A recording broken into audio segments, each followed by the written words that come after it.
Hi, I'm John, and welcome back to Dice Paper Miniatures. In this episode, I kick off a new series I'm working on that's featuring each of the 18 legions that players can play in the upcoming Warhammer the Horus Heresy. Now, the framework I'm using for this series is basically looking at what the Warhammer community is presenting in each of these 18 articles. The lore, the general look and feel of the legion, and of course, its rule mechanics that they're willing to tease at this point. And then maybe down the road, I might have a follow-up as to how accurate I think that these articles presented each of the individual legions.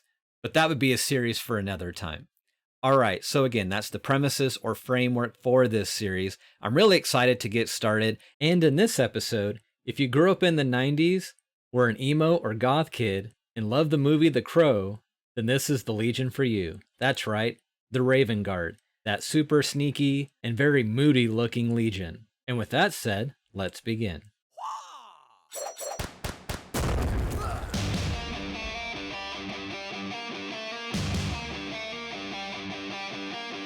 Goth, emo, whatever, it's the Legion in Black. That's right, here we are with the Raven Guard. A very cool, slightly moody, sure, we'll say that, legion in the Horus Heresy. But frankly, I think really cool and probably a close runner-up to whether or not I was going to go with the World Eaters or this particular legion. They got some really cool rules. We'll check those out here in a minute. So to start off with, you wouldn't think you could conceal 8 feet of muscle, armor, and jet black tresses in the shadows, but the Raven Guard make it work. If you like sneaking around, jumping out from behind people, and making cool tactical signs with your hands, all while dressed in internally fashionably black on black, you'll want to pay close attention. That's right, our utterly unbiased Legion Day articles have reached the last and best of the loyalists. They're probably right. These ominous operators show an uncommon regard for the feelings and bodily integrity of anyone not clad in power armor. After all, unlike some of their brothers, the 19th Legion managed to champion the little guy without burning his house to the ground. Ooh, take that, Vulcan. That's awesome. Even before joining their Primarch, the 19th Legion were winning hide-and-seek and stab championships throughout the Unification Wars. Drawn from the slaving Xeric tribes of the Asiatic Dustfields, the 19th were the Emperor's weapon for ending wars before they began. But while the 5th Legion raced ahead of Imperial forces, these pale saboteurs crept into place to assassinate leaders and strike at the enemy's soft bits. Very honorable. For sure. Never one to turn down a free pocket knife. Never one to turn down a free pocket knife, Horus Lupercal wielded the 19th Legion as a weapon of his own Luna Wolves. Nicknamed the Dust Clad for their gray armor and war paint, they were the hunting hawks of the future War Master, rooting out rebels and repressing resistant fighters with cold-blooded callousness. Very cool image of the Primarch, who I always get the name wrong. Yeah, Corvus Corax. For some reason, I get him and Conrad Kurz. I always want to mix their names together. They're both kind of the in the shadows kind of Primarch, so I guess, it's an understandable mistake, I think. I mean, cut me a little slack. All right, when Corvus Corax finally united with his sons in the latter half of the Great Crusade, his feathers ruffled at the brutal tactics the Legion employed to force compliance. Their ruthlessness reminded him a little too much of the oppressors he had just defeated on Kaivar. I think it's Kaivar. But Corax saw potential. Not much one for smiles himself, he found common ground in their serious, some would say dour demeanor, or moody, or emo, you get it. And their reluctance to reveal themselves until the critical moment. It didn't take long for the Lord of Shadows to start purging his legion's most distasteful terror tactics and officers as he refocused his sons toward the rapid response techniques he developed while freeing his own people. Much more wholesome. Much more.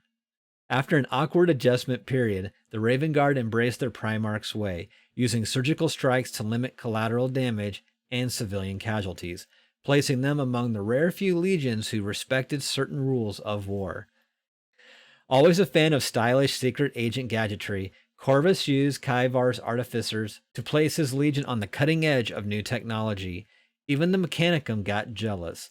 The Iron Hands might be loaded with shiny new bionics, but the Raven Guard had everything from fancy stealth flyers to a whole new iteration of lightweight power armor named after their Primarch.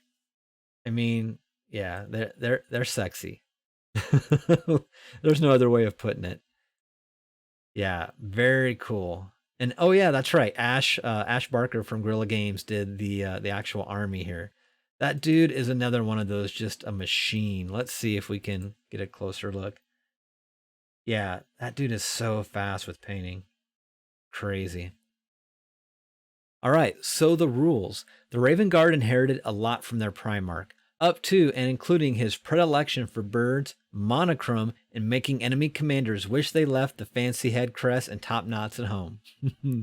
Korax's battle mantra split his sons into specialized divisions, keeping the Legion flexible and efficient in its structure, as opposed to letting them huddle up in their own secret clubs.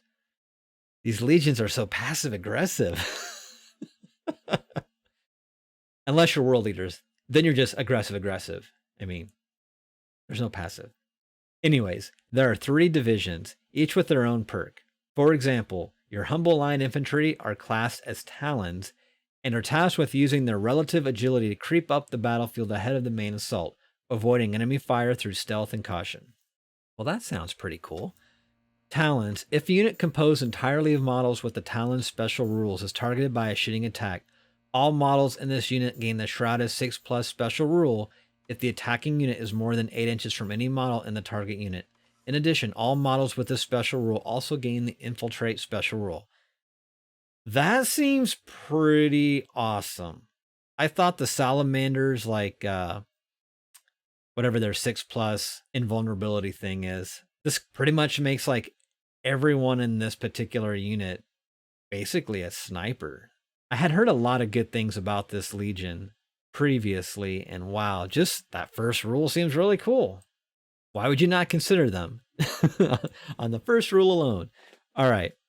Your bikers and lighter vehicles are Hawks, supporting allies with speed and guile, while dreadnoughts and heavy infantry, including those with jump packs, are Falcons, who unleash rapid strike assaults with a fury to match any distractingly shiny Blood Angel. Each element of your Legion excels in its roles. A savvy general can tailor their performance to suit any battle plan. Damn. I'm pretty sold on World Eaters right now, but this sounds really cool. Speaking of battle plans, the Raven Guard excel at keeping your opponent on the back foot.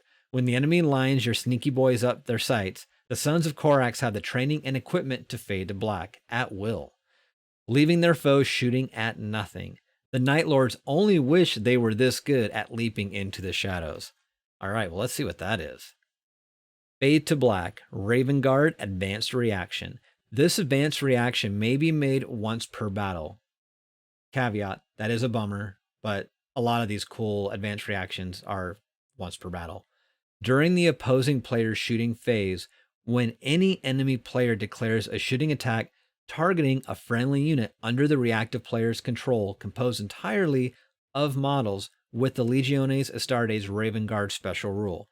Before resolving the shooting attack, the unit targeted by the shooting attack may make an immediate move of a number of inches equal to the highest unmodified initiative characteristic of any model in the unit in any direction and gains the Shrouded 4+ special rule for the remainder of the turn. Okay, now I know why this is a once per battle thing. Holy crap.